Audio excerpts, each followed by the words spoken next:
Ինչքան հասկացած ես հետաքրքրում է թե որքան վաղեմություն ունի հայոց լեզուն, երբ է ստեղծվել, ժամանակի հետ ինչ առնչություն ունի։ Դա ասեմ ժամանակից հայագիտության, հայերենագիտության, ընդհանրապես համաշխարհային լեզվաբանության ամենահետաքրքիր հարցերից մեկն է։ Ինչու՞։ Որովհետև եթե սկսենք, այսպես հիմնավոր հին դիցաբանական, աստվածաբանական հիմքերից, ամենասկզբից եղել է հայոց լեզու։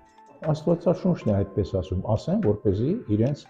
քննադատական հովերով տարված մարդիկ միանգամից չմտածեն, թե այս ինչի մասին է խոսում այս մասնագետը։ Աստվածաշունչն է ասում, չնայած այդ աստվածաշունչը մեր ստեղծած փաստաթուղթը չի, բայց այնտեղ մեր ստեղծածներից շատ բաներ կան, շատ լեգենդներ, առասպելներ, որոնք հայկական իրողությունից ուղղակի փոխադրվել են այնտեղ շումերական իրողությունից, եգիպտական իրողությունից, բաբելական իրողությունից,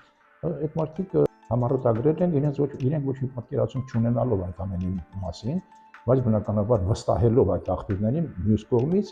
մի քիչ էլ կողմնապահորեն իրենց ազգի, իրենց ժողովրդի մասին մտածելով, իրենց էլ են խառնել։ Այո, Աստվածաշունչն է ասում, որովհետև երբ որ մենք նայում ենք